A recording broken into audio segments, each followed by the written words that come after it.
Uh, my name is Tom Iwinski. I'm the gentleman with the picture on the right of your screen, and I'll be presenting with my colleague, Dr. Anil Kulkarni. He's the gentleman on the left. Hi, I'm Anil Kulkarni. And we're going to be giving a presentation on enhancing student engagement with the blended and online courses using clickers, which are small little handheld devices, and also for the online students that we engage, we use embedded questions in a on-demand video. The student engagement is how we interact with the students. We have a model for teaching where we have resident students and we do lecture capture as we're teaching to resident students. And then those videos we record in lecture capture, we allow the online students to view that and for them to engage with the questions we ask in class. We embed the questions in the video for the students to respond to. One thing that we would ask is that at the end of our presentation, we're going to have some time for questions and answers. And if you have any questions as we're going through the presentation, there's a text field in your, I guess it's the control panel for the GoToWebinar interface, and you're welcome to type your questions in at any time. And then at the end of the presentation, we will review those questions and respond to them. Okay, so why are we doing this, right? Just take a look at the question that you have, and the poll is open right now. Register your answer. Yes, and the poll is for us to simulate how we embed questions in our videos. This isn't as on-demand video, but we're kind of giving that simulated experience. And also in the resident classes where we have the students in front of us, the clickers are for the students to actually engage and respond to us. The clickers typically are for doing multiple choice, and so we have a multiple choice question here. You can respond to the poll. Can we open up our interface and see if it shows us any responses coming in? Do you see it? Okay, so in audience view, right? Mm-hmm. Yeah, 100%. So we need to click this to see the poll results. Ah, there we go. I think it's that one.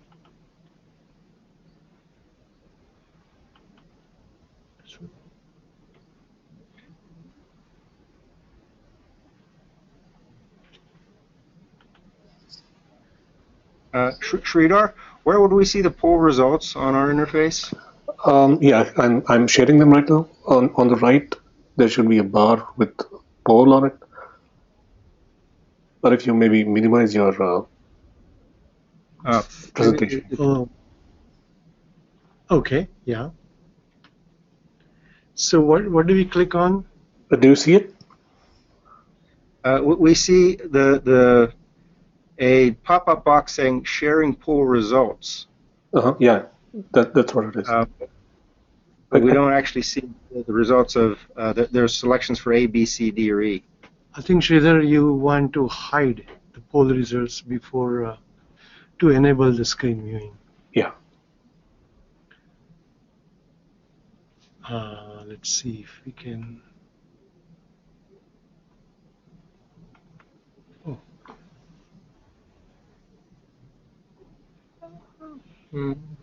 Open that back up and see.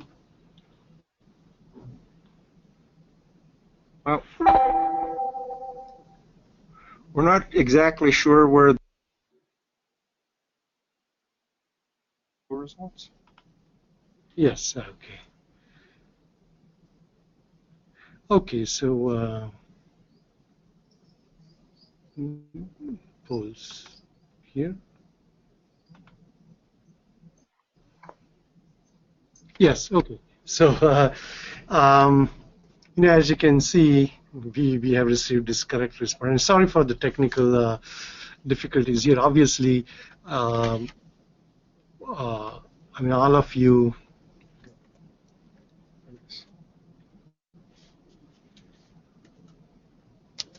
We have to click on the screen. Yeah. Okay. Oh, there. Okay. So this is the correct answer, and obviously all of you got it correct. The idea is to get everyone to participate in a question. So let me give you some background as to why do we do this. Just imagine your days when you're a student. You were sitting in a class of maybe 50 students around you. The professor is talking about some dry engineering subject. It is obviously not as exciting as some movie going on, Star Wars or your favorite movie going on. So the professor is kind of monotonously talking about some thermodynamics, and you listen to it for a while, and after about 5 to 10 minutes, your mind starts drifting. You look outside of the window, and if it's today's student, maybe they slowly take out their phone and start browsing, maybe look at some Facebook SMS messages and all that, and soon they are kind of they don't know what's happening. Now, if that happens, basically we are losing the primary objective here of engaging them, engaging all of us in teaching and learning process. So the research shows that the typical attention span of today's student is somewhere between 6 and 10 minutes. And the idea is, and since there are too many distractions, especially now, the idea is to keep the students interested in the lecture and at least make them watch it and understand it. So we use clicker technology for that. Yes, and the clickers that we use in the resident classes when we have students in front of us are actually small devices. They look like a small remote control.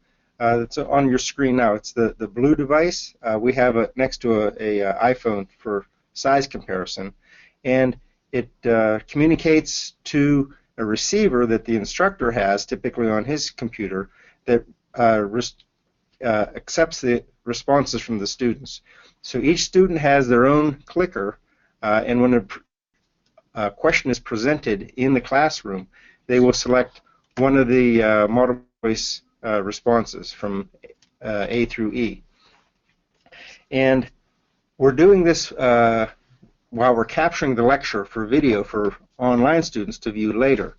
The online students, when they engage in those same questions, because they're embedded in the lecture delivery, we capture their input through embedded questions. And that would be very similar to the poll that you just took previously, whereas the question is presented, you give a response, there is some feedback, and the instructor, teacher can then go through that feedback. For the clicker questions, the students can only do multiple choice responses. When we present the embedded questions, we allow the embedded questions can actually accommodate multiple choice, matching, and short answer questions. Okay, so I use clickers in my class. I teach thermodynamics, and there are various reasons why I do that. Typically, when the lecture begins, the students are still drifting in, slowly talking to each other, and so on. They have to know that the lecture has started, and we are serious about now presenting a seminar, or lecture. So, at the start of the lecture, I ask them so-called wake-up questions. I ask a simple question, just like what you saw earlier, and that kind of grabs their attention. And because everyone has to answer the question, they know they have the clicker in front of them, and they answer the question. Well, I also use that.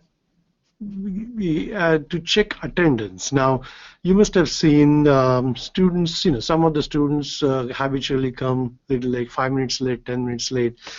If you give points, if you use the clicker feedback for a small amount of grades, say 5% of the course grade is given to the clicker responses, the students know that they have to come there and click on the clicker right in the beginning of the class, so they get kind of used to coming on time and starting the seminar. Well,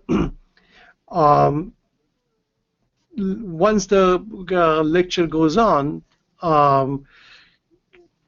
throughout the lecture, every 10 or 15 minutes or so, I ask a question. Now, it serves a couple of purposes. Well, one I already said, it kind of grabs their attention and brings them back if they're drifting, if their mind is drifting away from the topic. And the other is that there is always some student, when an instructor asks a question, a few students, if at all, raise their hands. When I was a student, I basically looked down because I didn't want to be picked by the professor to answer the question. But still, I wanted to answer the question, but for the fear of failing, for the fear of making a mistake, I didn't volunteer anything. But I wanted to participate, and clicker makes everyone feel participated. Everyone's answer is registered on, and we will show you how we handle that a little later. And then at the end of the lecture, we use clicker question as a quick review of what's happening in the class. Tom? And to follow up with that, the clicker questions used in class then get repurposed and used again for the online students. And instead of verifying attendance, as you could use the clickers in the resident class, we use that to actually verify that the students are watching the videos. You could create an online course that has videos for students to watch, but you don't necessarily know if they're actually opening the videos and watching them through. When we embed questions where we track the students' engagement in the online video, we can verify if they're answering the wake-up questions or if they're engaging in the follow-up questions that we ask every so many minutes through the video. And the data we get back from the server that tells us when the students open the video and also what their responses are, then we can, in the exact same way we do for the resident classes and the clickers, we can grade their embedded questions in the video. The other thing that the clickers can also help do is kind of track student academic integrity and their honesty. If you have a small enough class, you can do a simple head count, so you can see maybe if there's 24 students in your class. Or if you, in front of you, if you ask a clicker question and you find out that there's 26 questions responded, or 26 students responding, you will find out that maybe somebody has their friend's clicker in their pocket. Yeah, that's a good point. So this is an example of an actual clicker question that I asked in my class. As I said, this is a thermodynamics class, and I understand that your backgrounds are quite different. You may be from electrical, mechanical, computer science, IT, or whatever. But let's just look at this question and look at the philosophy behind it.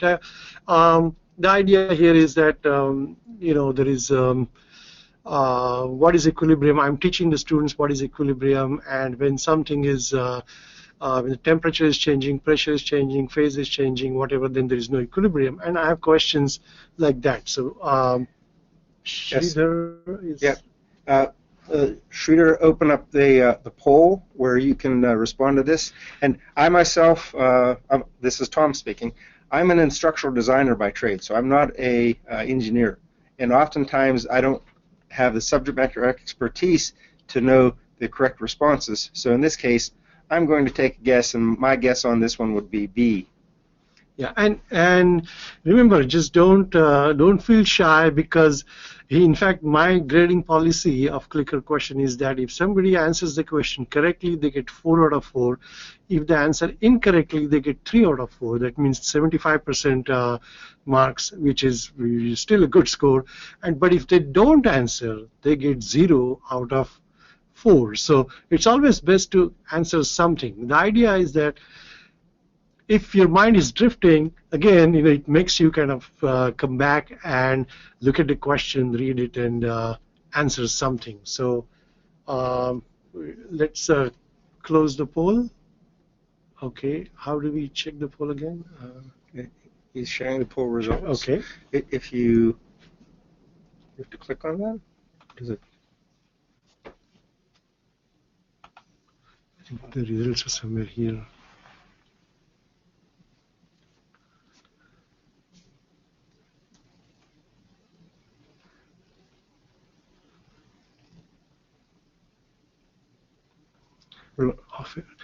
Sridhar, are we? Hello? Should I close it? Yes, close it, please. Yes.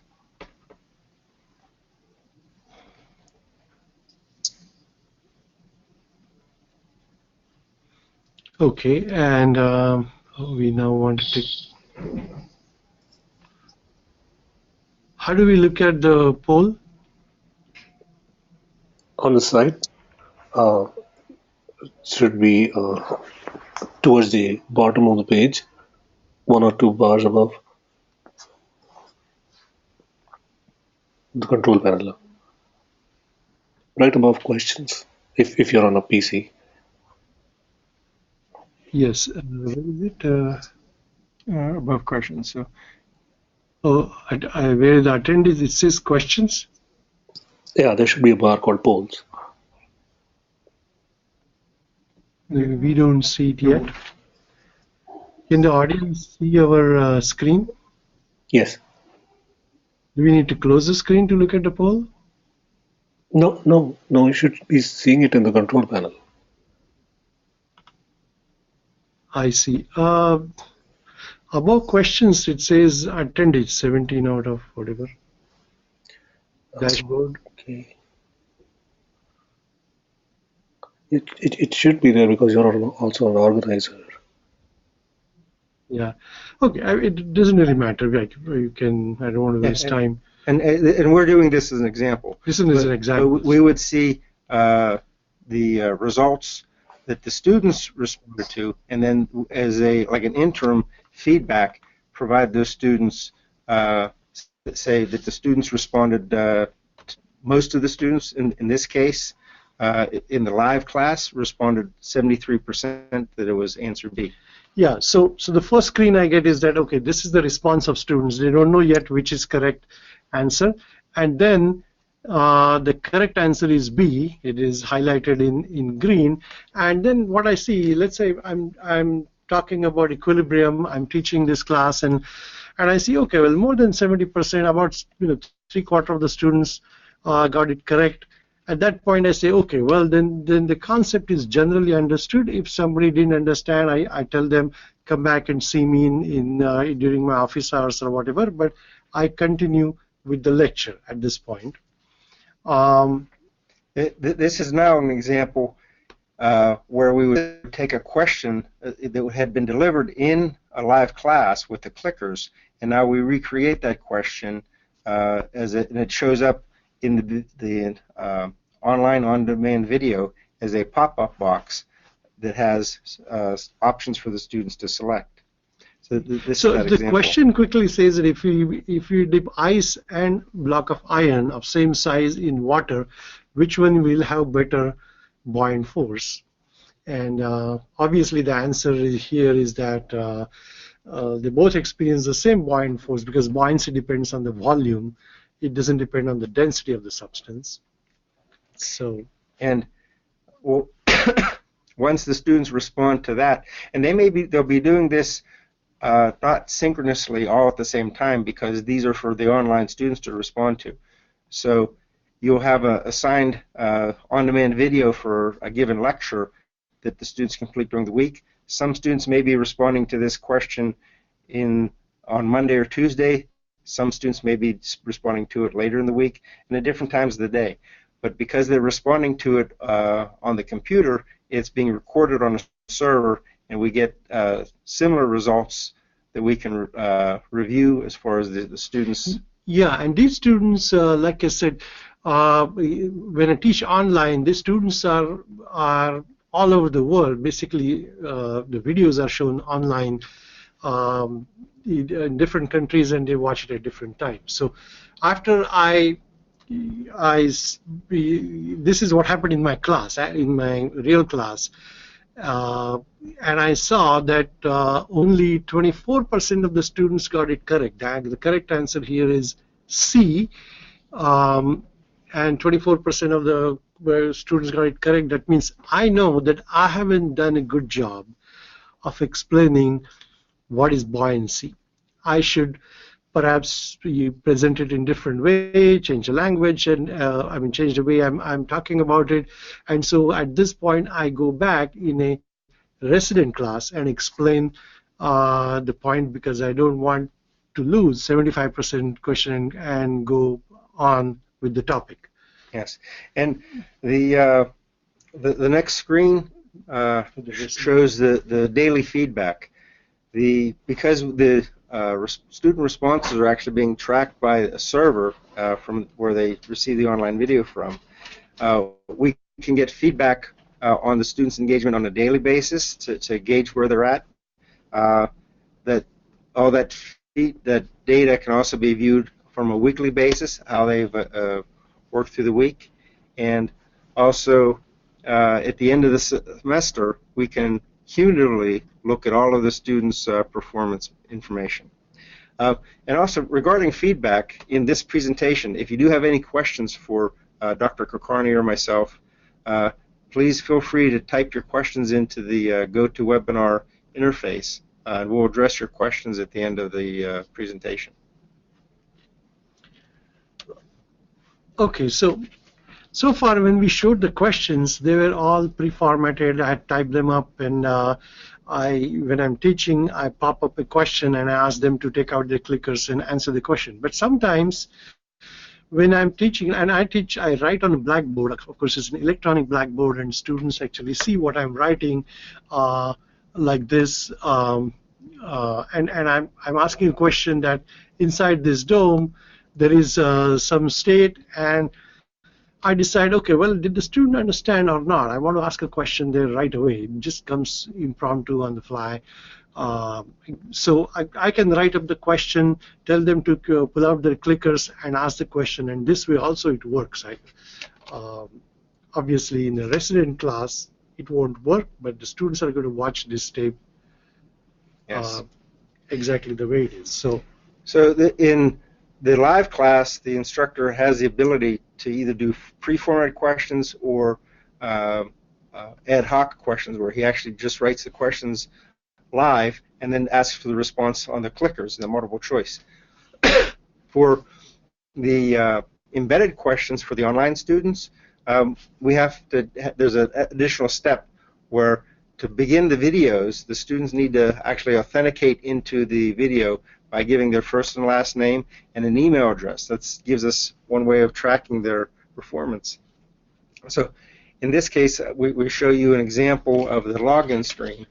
And you can see where I've typed in my name and my email address. That goes into the database and tracks all of my interactions through the delivery of this video. One of the options that we have for the students, you see that the primary method is to watch the video and take the quiz. But if the students are using the video as a review because they want to go back and go through some of the content again, and they don't necessarily want to take the quiz again, they also have another button where they could actually watch the video and not take the quiz. It's just it gives them the ability, if they want to anonymously go through, though they will not receive credit at that point because we're not going to have any tracking ability. Yeah, and again, since we give very generous amount of credit for simply even replying the question for giving an answer, we give 75%, giving the correct answer 100%. The students want to, in the first time, you take the quiz, second time they may not take the quiz. Excuse me. The data collection can be pretty robust in the types of information. It'll record the time in which the students engaged, their responses, and obviously you've seen from the bar charts and the graphs that are produced, give a variety of ways in which this data can be sorted. In both cases, whether it's the clicker questions or the embedded questions that we're tracking from online, that produces spreadsheet files that then can be sorted, and we can calculate averages across students. And when you get to the end of the semester and we've actually reported student performance grades, we can actually correlate students that have done more engagement with the clicker questions and more engagement with the embedded questions to the quality of their grades. Okay, Yeah. so this is what happens in my resident class, the live class. We get the student data report. This is actually, in this particular case, I was just playing with the sticker, and this was these first two lectures were just before the semester began. So the number of students is 1 here. In reality, they're going to be the number of students is going to be 30 in the class, but I wanted to check what kind of report I get, and if I ask correct question, incorrect questions. So basically, how many questions asked, how many points available. Oops, yeah, okay. So this is the kind of response I get.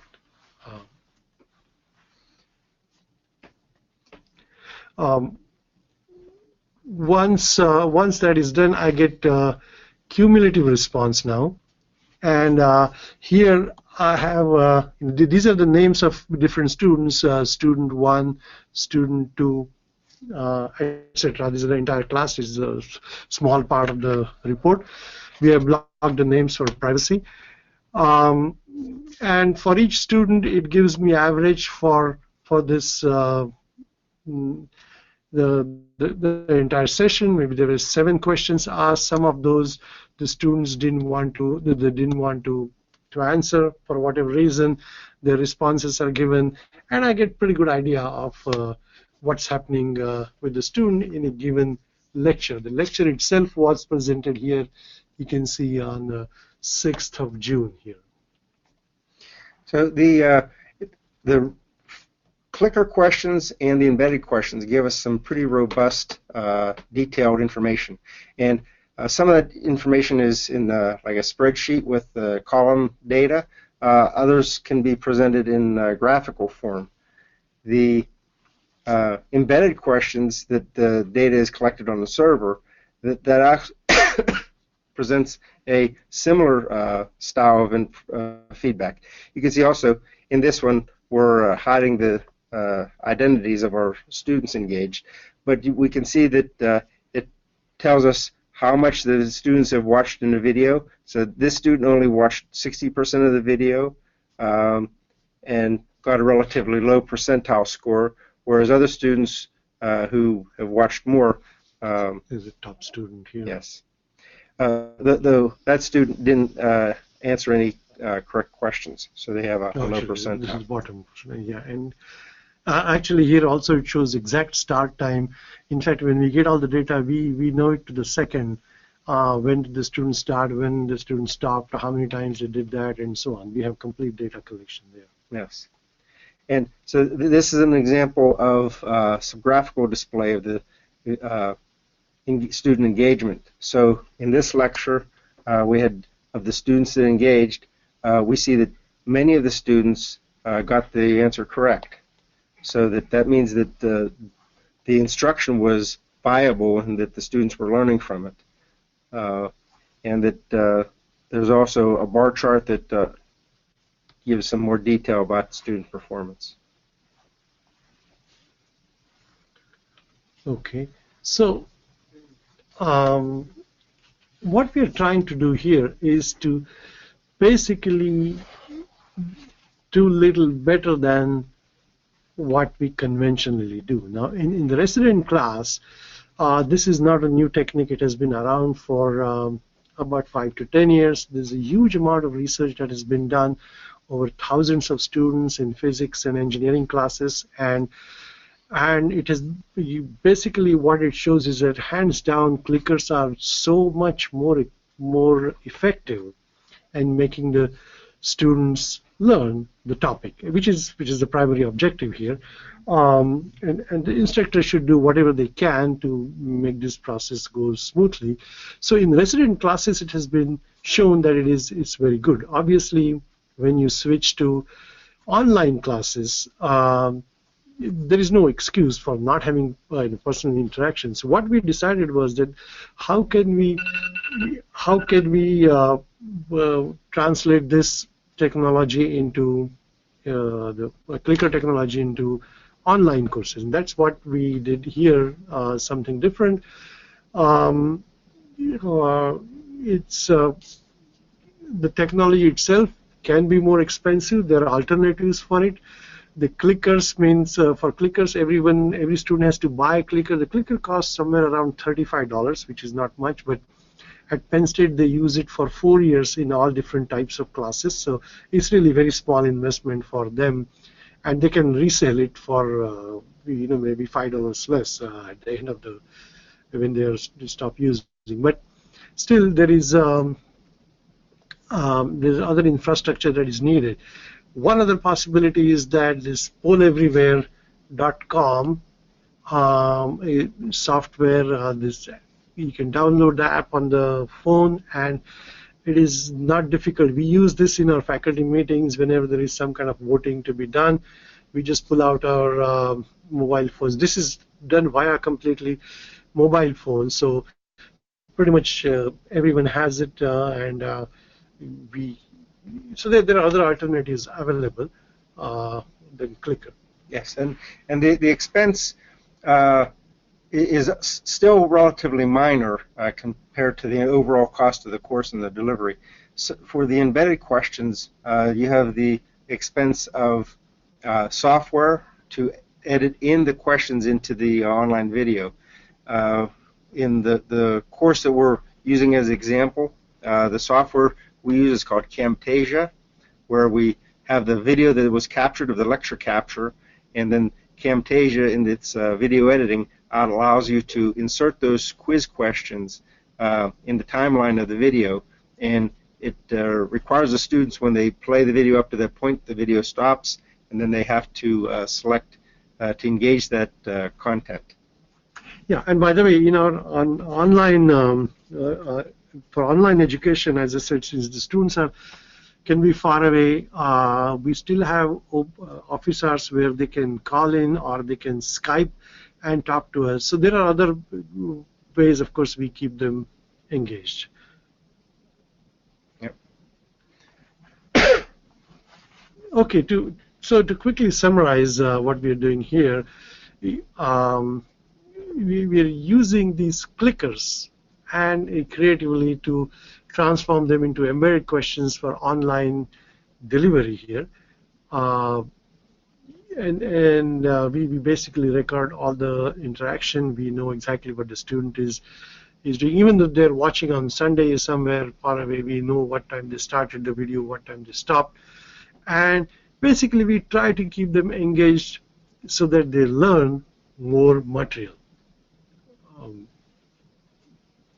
So the clickers are the interface we use for the student engagement in the resident audience when they're in front of us. And when we capture that video and we want to recreate the fidelity of that experience for our online students, for the distance students, we use the embedded questions.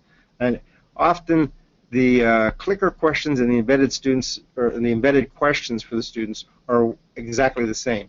It is possible, though, if we record the video with clicker questions, we can actually add additional embedded questions for the online students that we realize maybe we want to reinforce one topic or an idea to a greater degree.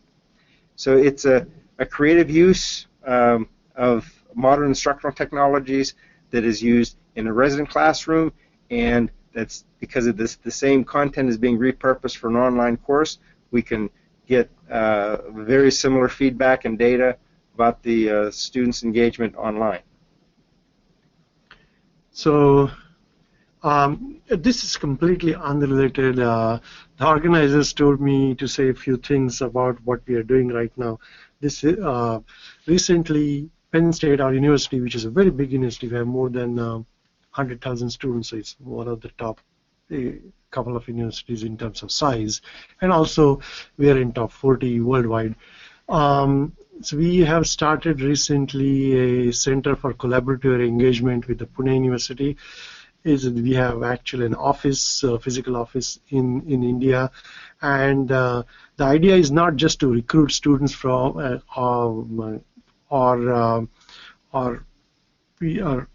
we basically give them some technology or whatever, take it from India or give it back to India or whatever.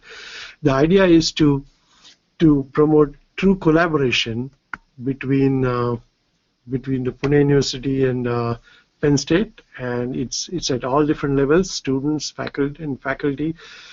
It's in the form of exchange. It's online education, and of course research projects. Currently, we just completed a round of collecting collaborative development projects. We had several faculty members from Penn State and several from Pune turn in individual proposals, and we are looking at those to fund some of those for future collaborative activity. This is, as I said, I'm doing this only because I was told by the organizers to do this. So that concludes our presentation on the use of clicker questions in resident instruction and then repurposing them for online instruction. If you have questions for us, if you can type them into the GoToWebinar interface, and then we'll respond to those questions. If you'd like to communicate with Dr. Kakarni or myself, our emails are on the screen. You're welcome to send us direct questions. We'll gladly respond and give you any feedback or information that we have as far as how we use this technology, or if you have a specific question about what we've presented here today. Or if you have some idea about improving. Yes. You mentioned it. Yeah. To how we can do better use of clickers and so on. So thank you for having you here. Let's open up the Sridhar. Were there any questions that were given earlier? No questions yet. I'm running the first poll. We can put up our own. Yes. Yep. We have a few more examples of yes. So I'm going to put up the first poll question we have as far as that we could ask of our audience. Yes. Yeah, the results 29% in mechanical and 71% in computers. Oh, 21% mechanical and 71% computers. Yes. Okay. You can see the screen, right? Yes. All of you? Okay. So that's we were just curious as to the background of some of the audience members and what they bring to the table as far as what their how they might think of using these clicker questions. Could you display the second poll question? Yes, it's running.